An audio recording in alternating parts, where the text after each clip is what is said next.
وعن ابی ہریرۃ قال قال رسول اللہ صلی اللہ علیہ وسلم لا یحل للمرأۃ ان تصوم وزوجها شاہد الا باذنہ ولا تأذن فی بیتہ الا باذنہ۔ ابو ہریرہ رضی اللہ عنہ فرماتے ہیں کہ رسول اللہ صلی اللہ علیہ وسلم کا ارشاد ہے کہ کسی عورت کے لیے یہ جائز نہیں ہے کہ اس کا شوہر اس کے پاس ہو اور وہ اس کی اجازت کے بغیر روزہ رکھے۔ یعنی ظاہر ہے کہ اس سے بھی کیا مراد ہے، رمضان کے روزے تو اس سے مراد نہیں ہو سکتے، نفل روزے، رمضان کے روزوں کے لیے، فرض نمازوں کے لیے کسی کی اجازت کی ضرورت نہیں ہوتی۔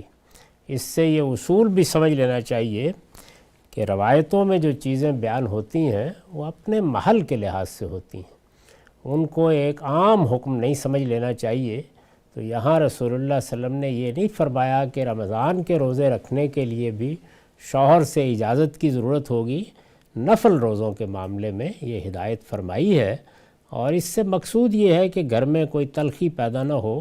باہمی موافقت سے، باہمی محبت سے، ایک دوسرے کے جذبات کا احترام کرتے ہوئے، ایک دوسرے کی ضرورتوں کا خیال رکھتے ہوئے اللہ کی عبادت کرنی چاہیے۔ ایسا ہوتا ہے بعض اوقات کہ کسی شخص پر، وہ مرد ہو یا عورت، عبادت کا یا نوافل پڑھنے کا یا روزے رکھنے کا بہت زیادہ غلبہ ہو جاتا ہے، اور چونکہ یہ رفاقت کی زندگی ہے، اس میں ایک دوسرے کا محتاج ہو کر زندگی بسر کر رہا ہوتا ہے، تو بعض اوقات یہ رویے تلخیوں کا باعث بن جاتے ہیں۔ رسالت مآب صلی اللہ علیہ وسلم نے یہ فرمایا کہ اس میں ایک دوسرے کی ضروریات، ایک دوسرے کی طبیعت، اس کے مزاج، اس کی افتاد طبع کا خیال رکھنا چاہیے۔ یہ گھر ہے، خاندان ہے، اس کے اندر کوئی تلخی نہ درائے، اس کو ملحوظ رہنا چاہیے۔ اسی طریقے سے یہ ہدایت بھی فرمائی کہ وَلَا تَأْذَنْ فِي بَيْتِهِ إِلَّا بِإِذْنِهِ، یعنی گھر میں کسی کو داخلے کی اجازت بھی دیتے وقت شوہر سے معلوم کر لینا چاہیے۔ یہاں بھی وہی مقصود ہے کہ بجائے اس کے کہ یہ چیز کل فتنے کا باعث بن جائے اور تلخیاں پیدا ہو جائیں، تو یہ خیال کر لینا چاہیے۔ اس میں بھی جو یہ فرمایا ہے کہ لا تأذن فی بیتہ الا باذنہ، تو اس کو آپ یہاں سے اٹھائیں اور اٹھا کر اس کے معنی یہ کریں کہ اگر ماں باپ گھر میں آئیں اور بہن بھائی گھر میں آئیں تو ان کے لیے بھی یہ ضروری ہے۔ اس کا بھی ایک بحل ہے، یعنی کوئی ایسا شخص اگر گھر میں آتا ہے جس کے بارے میں کسی فتنے کا اندیشہ ہے یا یہ خیال ہوتا ہے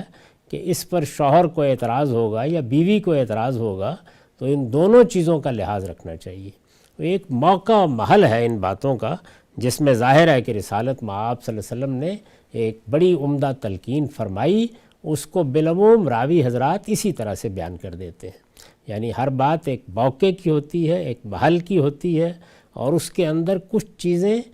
خود تخصیص پیدا کر رہی ہوتی ہیں، لیکن روایتوں میں نہ سیاق ہوتا ہے نہ سباق ہوتا ہے۔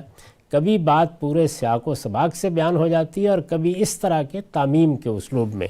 تو اس میں دین کے سب احکام کو سامنے رکھ کر، اس کے نظم کو سامنے رکھ کر یہ چیزیں خود سمجھ لینی چاہیے۔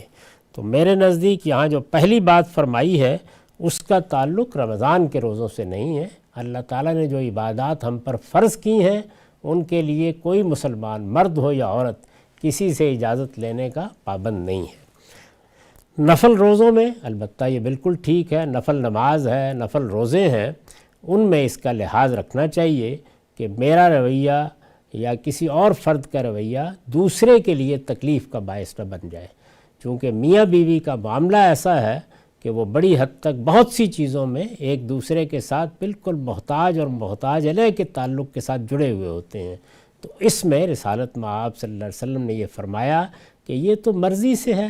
آپ نے نوافل پڑھنے ہیں تو ظاہر ہے مرضی سے پڑھنے ہیں، اس کو اللہ تعالیٰ نے لازم نہیں کیا۔ اگر کوئی نفل روزہ رکھنا ہے یا اور کوئی نفل عبادت کرنی ہے تو اس میں سلیقہ یہی ہے، یا گھر کو اور خاندان کو اچھے اسلوب میں چلانے کا طریقہ یہی ہے کہ اجازت لے لی جائے۔ اور یہی صورت گھر میں کسی آنے والے کے بارے میں ہے۔ گھر میں آنے والا اگر ایسا کوئی شخص ہے جس کے بارے میں سوال پیدا ہو سکتا ہے، جس کے بارے میں اعتراض سامنے آ سکتا ہے، تو اس میں کوشش کرنی چاہیے کہ اجازت لے لیں۔ اس کا تعلق ماں باپ کے آنے سے، بہن بھائیوں کے آنے سے، قریبی اعزاء کے آنے سے نہیں ہے۔